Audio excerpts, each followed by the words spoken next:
عورت کے ایسے راز جو مرد کو نہیں بتانا چاہتی۔ عورتیں چاہتی ہیں کہ ان کے مرد یہ راز جان جائیں۔ ہم یا بیوی ایک دوسرے کو بے پناہ چاہتے ہیں، پھر بھی ہماری جنسی زندگی ٹھیک نہیں جا رہی۔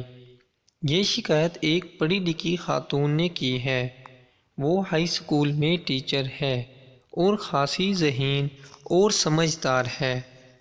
اچھا، تو کیا تم نے اپنے شوہر سے اس مسئلے پر گفتگو کی ہے؟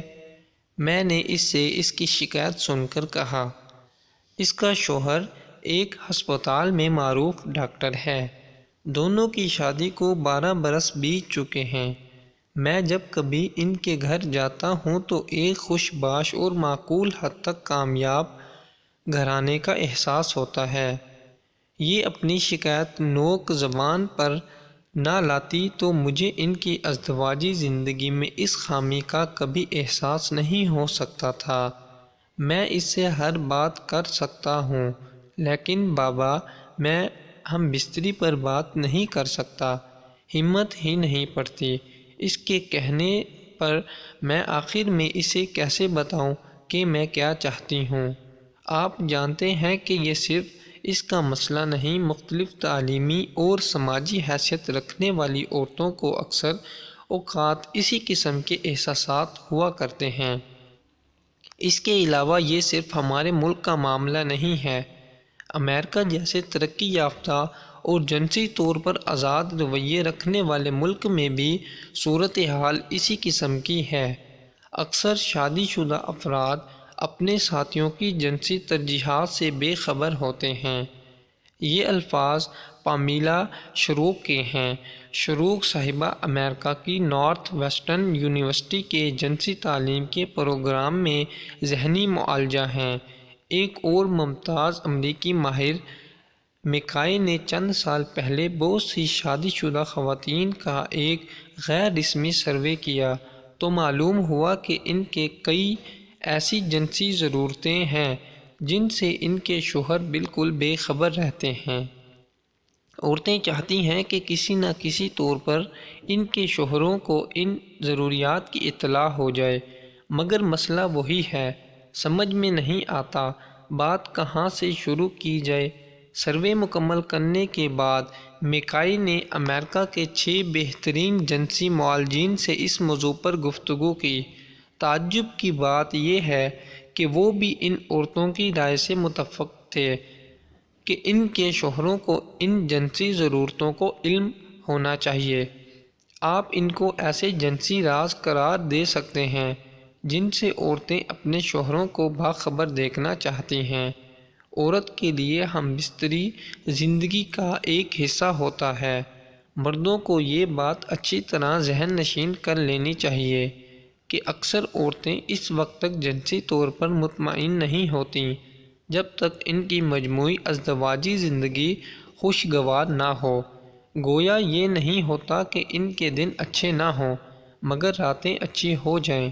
7 برسوں سے حمید کے ساتھ بیائی ہوئی 29 سالہ بانو کا کہنا ہے کہ حمید کو اس بات کی سمجھ نہیں آ رہی، اس پر دفتری کام کا بہت بوجھ ہے، وہ بجھا بجھا سا گھر آتا ہے، میرے ساتھ کوئی بات نہیں کرتا، کسی چاہت کا اظہار نہیں کرتا، آدھی رات تک ٹیلی ویژن دیکھتا رہتا ہے، پھر بیڈ روم میں آتے ہی مجھے دبوچ لیتا ہے، میں فوراً ہی گرم جوشی نہ دکھاؤں تو اس کا موڈ بگڑ جاتا ہے۔ بیڈ پر بیوی کے رویے کا تعین اس امر پر ہوتا ہے کہ گھر میں شوہر کا رویہ اس کے ساتھ کیسا ہے اور گھر کے مجموعی ماحول کی کیفیت کیا ہے۔ اگر دونوں کی شام لڑنے جھگڑنے یا ایک دوسرے سے بے نیازی میں گزری ہو تو پھر بیڈ پر عورت سرد مہر اور لا تعلق ہوتی ہے۔ اکثر شوہر عورت کی اس فطرت سے لا علم ہیں، لہٰذا وہ بہت حیران ہوتے ہیں۔ چنانچہ 43 سالہ جمیل پوچھتا ہے، عورت جنسی لمحات کو بذات خود اہم کیوں نہیں سمجھتی؟ وہ ان کی قدر کیوں نہیں کرتی؟ ان لمحوں سے لطف اٹھانے کے بجائے وہ پرانے لڑائی جھگڑے لے کر کیوں بیٹھ جاتی ہے؟ جمیل کے اس سوال کا جواب اسٹین ہال ہونیئر یونیورسٹی کی ماہر سماجیات لائن نے دیا ہے۔ وہ لکھتی ہیں، عورتیں زندگی کے تمام معاملات کو ایک دوسرے سے جڑا ہوا سمجھتی ہیں، جبکہ مرد مختلف معاملات کو الگ تھلگ رکھتے ہیں۔ ان کا خیال ہے کہ زندگی کی الجھنوں کو وقتی طور پر نظر انداز کر کے جنس کے مزے لیے جا سکتے ہیں۔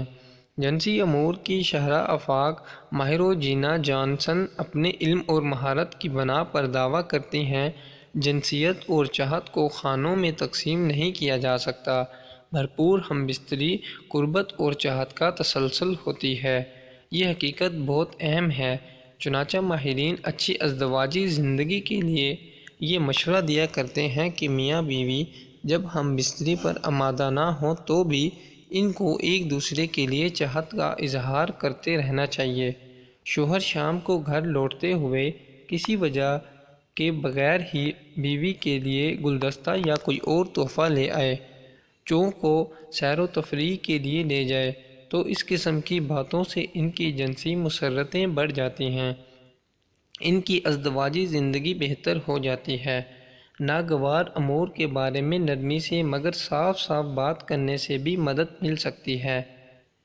وکی نے ایسا ہی کیا تھا۔ اس نے شوہر کو صاف صاف کہہ دیا تھا کہ بیڈ پر جانے سے پہلے وہ اس کی توجہ اور گفتگو کی آرزو کرتی ہے۔ وکی نے ہمیں بتایا کہ میری اس بات کا اچھا اثر ہوا۔ اب ہم دونوں میں ایک نئی مفاہمت پیدا ہو چکی ہے۔ بیڈ ٹائم سے پہلے ہم 1 گھنٹہ مل کر بیٹھتے ہیں، باتیں کرتے ہیں یا کچھ اور گپ شپ کرتے ہیں۔ اب ہم دونوں جنسی طور پر زیادہ مطمئن ہیں۔ گفتگو اکثر عورتوں کے لیے محرک ہوتی ہے۔ رات کے کھانے کے دوران یا کسی اور فرصت کے وقت اچھی گفتگو ہم بستری کے لیے مؤثر محرک ثابت ہوتی ہے۔ ایک دوسرے سے کہے جانے والے چاہت بھرے الفاظ رفاقت کی خواہش کو بڑھاتے ہیں۔